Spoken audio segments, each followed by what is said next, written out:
Assalamualaikum warahmatullahi wabarakatuh. Alhamdulillah Bapak Ibu dan rekan-rekan yang saya hormati, di siang hari ini ya kita memasuki di hari ke-11 ya, insya Allah di bulan Ramadan. Saat ini saya bersama dengan Bapak Gunawan Hartoyo selaku RCEO Region 6 Bank Syariah Mandiri.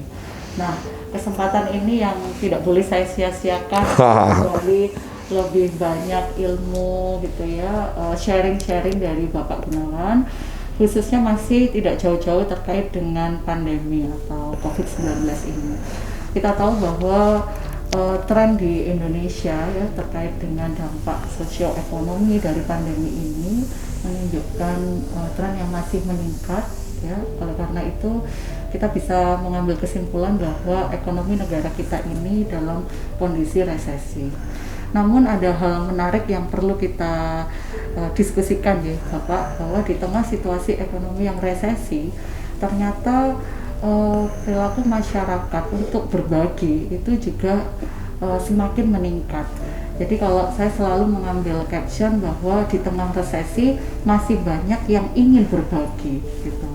Nah, mungkin Bapak bisa sekedar memberikan pencerahan gitu ya, sharing terlebih dahulu sebenarnya saat ini nih bagaimana sih kondisi masyarakat kita di tengah pandemi, kemudian nanti dikaitkan dengan keinginan berbagi yang cukup lumayan tinggi lah di negara kita.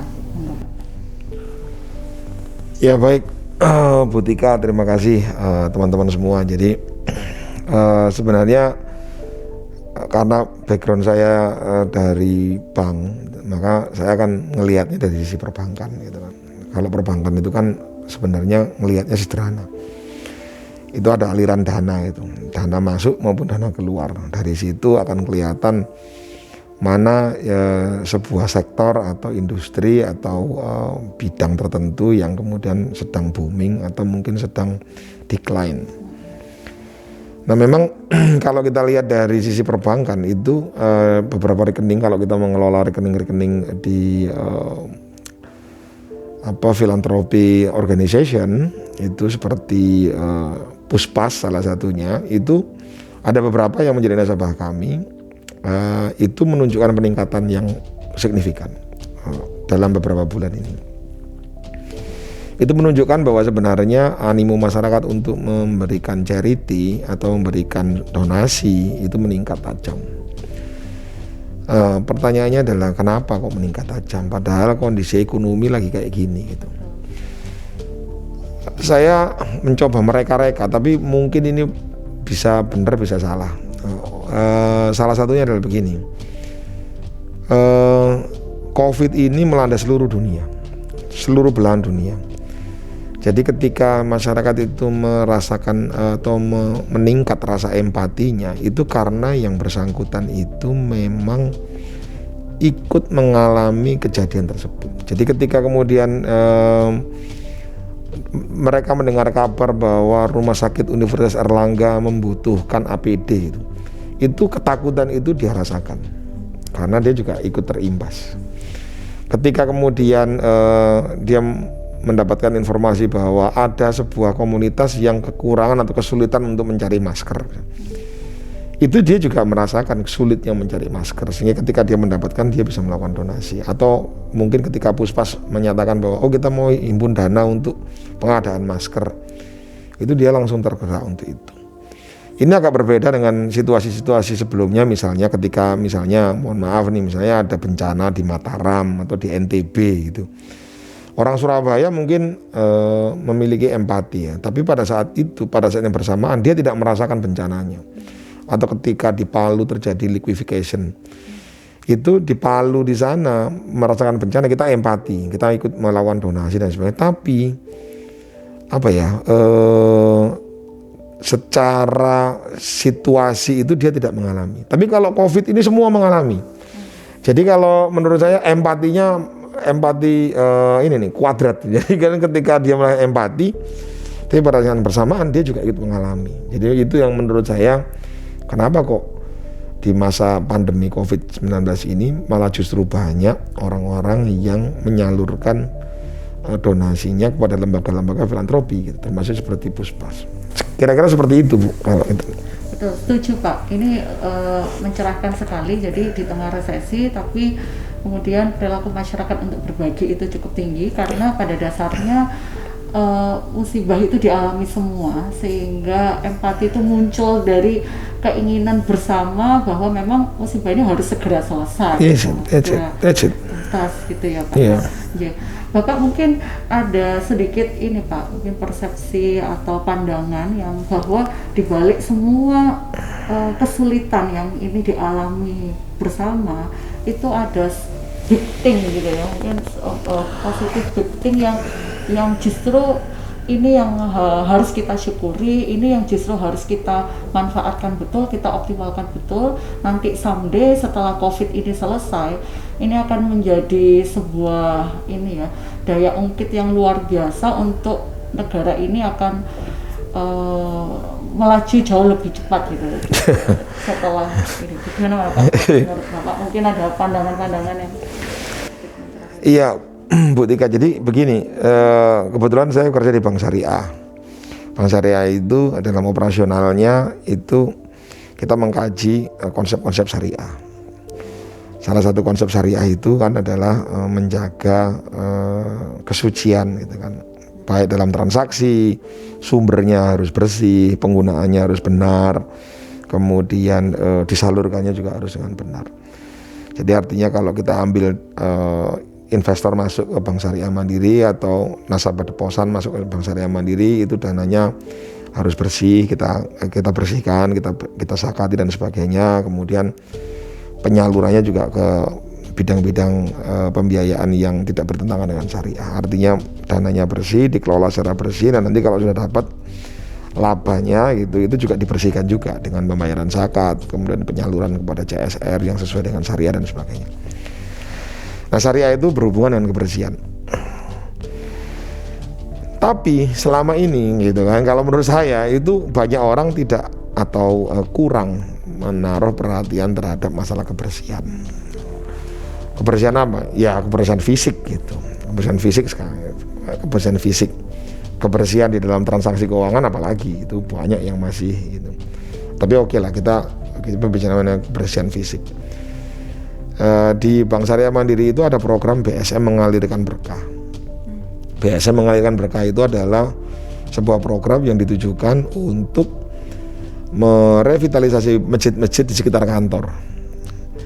Awalnya program BSM mengalirkan berkah itu dilatar belakangi dengan keprihatinan kita bahwa toilet atau tempat wudhu masjid tersebut itu biasanya tidak memenuhi persyaratan. Ya, dari sisi kebersihan termasuk masjidnya. Sehingga kita menginisiasi program BSM mengalirkan berkah. Nah, itu menunjukkan salah satu parameter bahwa kebersihan itu menjadi sesuatu yang masih diabaikan. COVID-19 itu ngajarin kita untuk bersihan. Jadi kalau menurut saya the big thing-nya itu COVID itu ngajarin supaya kita lebih perhatian terhadap kebersihan. Cuci tangan itu tanpa disuruh sekarang kita cuci tangan. Kalau sebelum COVID mungkin kita jarang melakukan cuci tangan, mungkin kalau mau makan baru cuci tangan. Tapi kalau ini kan enggak. Habis apa kita cuci tangan, habis kita cuci tangan. Hand sanitizer itu kita melihat hand sanitizer itu di rumah sakit. Sebelum masuk rumah sakit, waktu di rumah sakit. Tapi kalau sekarang hand sanitizer itu kan ada di kantor, ada di rumah, bahkan kita ngantongin hand sanitizer. Itu menunjukkan bahwa kita peduli terhadap kebersihan. Masker kita pakai, yang pakai masker itu paling dokter bedah, dokter yang sedang memeriksa, atau kalau enggak beberapa teman-teman kita yang dengan kesadarannya karena sakit, flu dan sebagainya pakai masker. Tapi sekarang masker itu menjadi sesuatu yang umum lah, tidak ada ketersinggungan ketika orang menggunakan masker. Jadi menurut saya big thing-nya adalah kita sedang belajar dari COVID. Memang untuk belajar itu harus melewati zona takut dulu. Ketika seseorang itu takut hidupnya menderita, maka dia harus menjadi kaya. Ketika dia kaya, dia harus pinter. Ketika dia pinter, dia harus belajar. Gitu kan? Kondisinya seperti itulah. Nah, itu disebutkan ada di beberapa teori bahwa untuk bisa masuk ke learning growth, itu dia harus keluar dari comfort zone, kemudian dia masuk ke fear zone, setelah fear zone dia masuk ke learning zone. Nah setelah dia learning zone baru dia masuk ke zona pertumbuhan atau growth zone. Nah jadi COVID ini sebenarnya telah mengajarkan kita merusak comfort zone kita yang selama ini kita fine-fine aja. Kalau kita tidak menjaga kebersihan fine-fine aja, tapi sekarang ternyata itu kita diingatkan dengan COVID ini bahwa kebersihan. Nah, kebersihan ini semuanya nanti ngefeknya kemana? Ke mana-mana nanti. Ini diskusinya bisa panjang kalau kita diskusi mengenai itu. Jadi kebersihan itu bisa kemana-mana. Tapi kalau kita lihat di pelajaran fikih pertama, itu adalah bab pertama itu adalah bab taharuh, bab bersuci. Makanya bersuci ini menjadi entry point ketika kita hendak mempelajari ilmu-ilmu agama atau menegakkan syariah atau melakukan sesuatu yang sifatnya noble purpose, do good kalau bahasa konvennya. Ketika kita akan melakukan sesuatu yang sifatnya baik, itu yang pertama kali harus kita lakukan adalah kita memperlihatkan budaya yang memang menjunjung tinggi kebersihan, baik itu kebersihan secara fisik, kebersihan berpikir, kebersihan hati, nanti apalagi kebersihan bertransaksi, kebersihan dalam segala macam. Gitu Bu, integritas itu tumbuhnya dari situ nanti. Masya Allah, ini luar biasa. Saya underline, jadi seseorang itu wajar, siapa sih yang nggak suka pada comfort zone. Tapi ini baik apa nggak baik gitu ya, karena pada dasarnya setelah comfort zone tadi fear zone, kemudian learning zone, sampai growth zone. Nah kita nggak akan nyampe nih sampai growth zone kalau nggak diingetin nih sama si COVID ini. Betul. Ayo berhenti di comfort zone, masuk ke zona berikutnya sampai akhirnya growth zone itu. Nah itu satu hal. Kemudian poin kedua, seiring dengan itu maka COVID ini tentu menjadi momentum untuk kita kembali ke syariah tadi ya Pak ya, bahwa esensi dari syariah itu salah satunya adalah menjaga kebersihan. Kebersihan itu nggak dalam pandangan yang sempit kebersihan fisik, tapi kebersihan dari seluruh aktivitas atau perilaku kita. Ini luar biasa nih Pak. Ini satu hal yang penting untuk kita perhatikan sama-sama. Nah, ini yang juga tidak kalah penting Pak. Mungkin tidak lama-lama diskusinya. Pertanyaan yang kemarin kita bahas Pak, what next after COVID ini juga penting untuk diketahui semua. Mungkin singkat saja dari Pak Gun, kalau kita lihat prediksi COVID ini bisa sampai September ya Pak ya? Iya. Lebihnya atau bisa lebih panjang. Kalau Malaysia, insya Allah ini saya kemarin IG live dengan Dr. Anida, dosen UTM Malaysia. Dari yang trennya 3 digit sudah turun 2 digit dan mulai Senin kemarin industri sudah beroperasi. Alhamdulillah. Kembali normal tapi dengan SOP. Nah insya Allah lah Indonesia ini semoga durasinya mungkin sampai September gitu ya, tidak lebih lama lagi atau bisa lebih cepat. Cuman yang perlu kita perhatikan gimana nih nanti what next after COVID. Mungkin Bapak bisa memberikan. Ya, jadi COVID itu mengajari kita beberapa hal. Tadi sudah jelas bahwa kita ada kebersihan. Tapi COVID juga mengajarkan kepada kita bahwa ternyata kita perlu membalance, gitu kan, membalance. Apa yang kita balancing? Jadi work, family, and pray balance. Kalau saya mengatakan work, family, and pray balance. Karena ternyata ketika COVID kita itu dipaksa untuk work from home. Ketika kita work from home, kita jadi tahu nih kebiasaan-kebiasaan baru yang selama ini mungkin lepas dari kita ketika kita tidak berada di rumah selama itu. Kita juga punya cukup banyak waktu untuk kita luangkan, misalnya untuk keluarga. Jadi bekerja, ternyata kita menemukan cara-cara baru untuk bekerja walaupun tidak harus datang ke tempat pekerjaan. Dan demikian juga dengan beribadah, selama ini kita mengandalkan komunitas di tempat-tempat ibadah untuk memfasilitasi kebutuhan ibadah kita. Tapi dengan ini kita dipaksa lagi untuk, ya misalnya begini, ketika kemudian biasa kita sholat jamaah, sudah ada imamnya misalnya. Sekarang kita harus menjadi imam, itu kan otomatis kita harus belajar. surat hafalan pendek harus kita tambah, kemudian syarat sahnya sholat kita harus tahu, misalnya kalau di muslim ya, itu kan semuanya kita harus. Jadi memang COVID ini membuat akhirnya kita jadi masuk ke learning zone itu. Kita belajar bagaimana membersihkan diri, kita belajar bagaimana kita bekerja dari jarak jauh, kita belajar bagaimana kemudian kita menetralkan kembali hubungan kita dengan keluarga, termasuk kita belajar kembali bagaimana beribadah dengan baik. Karena selama ini kita tergantung kepada para imam, tergantung kepada komunitas-komunitas ibadah. Kita sering jadi makmum misalnya seperti itu, atau kita jarang ngaji misalnya kan, akhirnya sekarang kita harus mengkaji itu, mengaji, harus menghafal lagi dan sebagainya. Jadi itu memang COVID itu menurut saya adalah sisi-sisi positifnya, nggak semuanya negatif.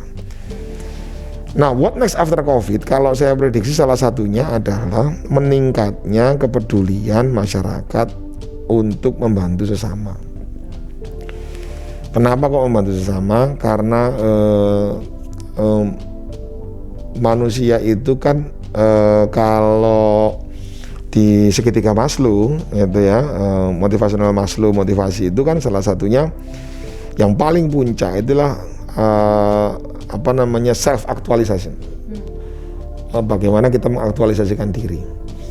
Nah, saat ini kita kesulitan untuk melakukan aktualisasi diri karena orang itu fokusnya ke yang paling bawah, yaitu basic need dan safety. Namun ketika terjadi COVID, orang-orang fokus ke basic need dan safety need, itu orang juga seperti yang saya katakan di awal, muncul kepedulian. Kenapa? Karena dia merasakan juga, gitu kan. Bagaimanapun juga manusia adalah makhluk sosial. Ketika ada seseorang yang menderita di sekitarnya, itu dia ada panggilan dalam dirinya untuk ikut membantu. Itu natural sudah.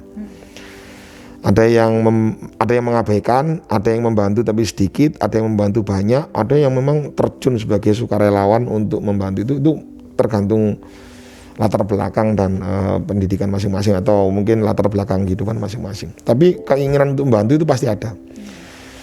Nah, nanti setelah COVID, saya prediksikan ini juga akan semakin meningkat kepedulian masyarakat kepada orang-orang yang kurang beruntung dan sebagainya, itu meningkat. Kenapa? Karena setelah COVID itu mungkin akan banyak industri yang harus menyesuaikan diri, yang operasionalnya atau pendapatan operasionalnya turun drastis, yang pegawai-pegawainya harus terpaksa dirumahkan, yang kemudian harus memulai lagi dari awal industri tersebut, sehingga menurut saya akan banyak orang membutuhkan bantuan. Nah, bagi masyarakat yang memiliki dana atau memiliki kelebihan dana pendapatan, itu saya mungkin memprediksi akan lebih banyak lagi yang melakukan sumbangan.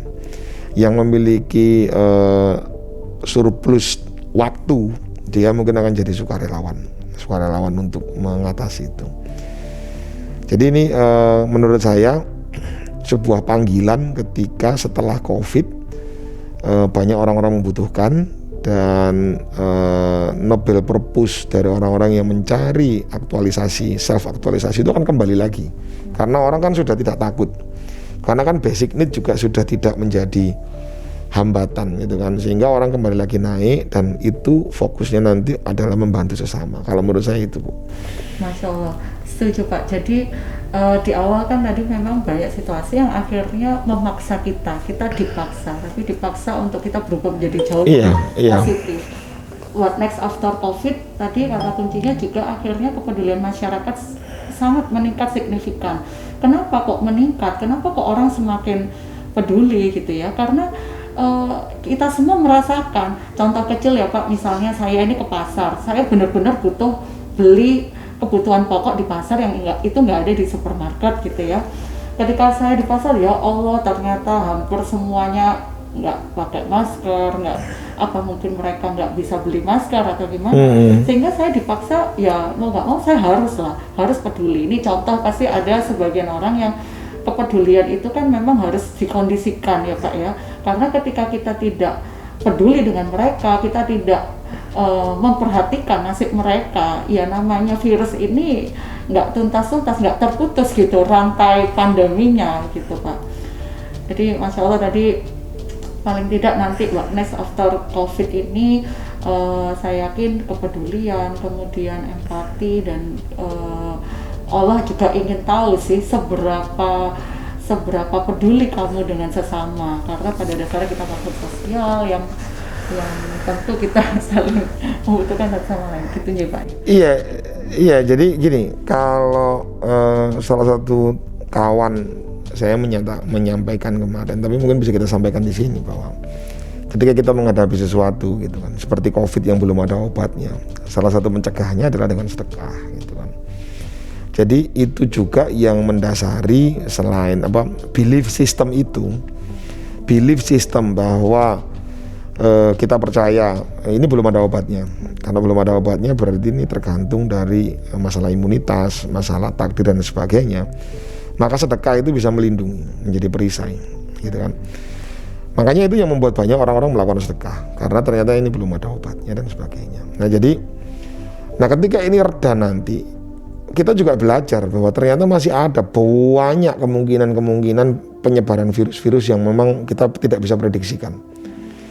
Nah untuk membentengi kalau seandainya suatu ketika ada virus-virus baru lagi dan sebagainya, itu makanya tadi sedekah itu orang akan terbiasa. Jadi ketika kita dibiasakan selama COVID itu melakukan donasi, maka saya berharap dan saya memprediksikan mudah-mudahan setelah COVID ini kebiasaan melakukan donasi dan sedekah itu tetap berlanjut.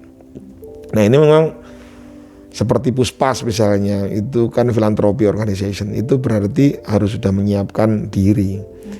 Bagaimana sampai dengan saat ini minimal kita memiliki database yang sudah datang ke Puspas. Jadi misalnya ketika ada yang datang ke Puspas, baik dia dari kalangan bawah, menengah maupun kalangan atas, kalau ini kita maintain dengan baik, tentunya ini menjadi salah satu database yang cukup berharga ketika nanti setelah COVID ini bisa kita datangi kembali atau bisa kita hubungi kembali untuk kemudian kita berikan penawaran program-program donasi atau program-program untuk memberikan bantuan kepada masyarakat yang membutuhkan. Iya, jadi sebenarnya ini juga saatnya untuk bagaimana lembaga-lembaga charity itu memanfaatkan data donatur yang datang untuk memberikan donasi. Saat ini kan banyak sekali, tapi kalau data itu juga tidak diperhatikan atau tidak dipelihara dengan baik, sayang sekali, karena kita memprediksikan bahwa setelah COVID itu animo masyarakat untuk melakukan donasi akan meningkat. Jadi harusnya data ini kita pelihara dengan baik. Itu Bu. Ini masukan yang berarti untuk Puspas Uner itu Pak. Jadi Bapak Ibu sekalian, dari sini juga kemudian mengerucut juga salah satu poin penting adalah bahwa obat dari segala musibah itu adalah sedekah. Dan saya yakin masih banyak sekali masyarakat, kemudian sivitas dan teman-teman sekalian yang masih ingin peduli dan keinginan kuat untuk berbagi, memperhatikan sesama, dan salah satu salurannya bisa ke Puspas, Dana Sosial Universitas Erlangga, yang mana kita juga mengumpulkan donasi dan mengelola donasi. Salah satu penyaluran utamanya adalah untuk penanganan COVID di Rumah Sakit Universitas Erlangga. Pak Gunawan, matur nuwun sangat. Sama-sama. Luar biasa. Saya yakin menyempatkan untuk beberapa menit ini nggak mudah, dan ini rezeki banget bisa diskusi lah di siang hari ini dengan Pak Gunawan. Sama-sama Bu Tika. Dimudahkan Pak ibadah Ramadan. Amin. Melanjutkan aktivitas. Amin. Baik, cukup sekian. Terima kasih Bapak Ibu. Semoga apa yang kita diskusikan siang hari ini bermanfaat untuk kita semua. Stay safe and stay healthy, dan selamat melanjutkan ibadah puasa di bulan Ramadan. Bila taufiq wa hidayah, wassalamualaikum warahmatullahi wabarakatuh. Assalamualaikum.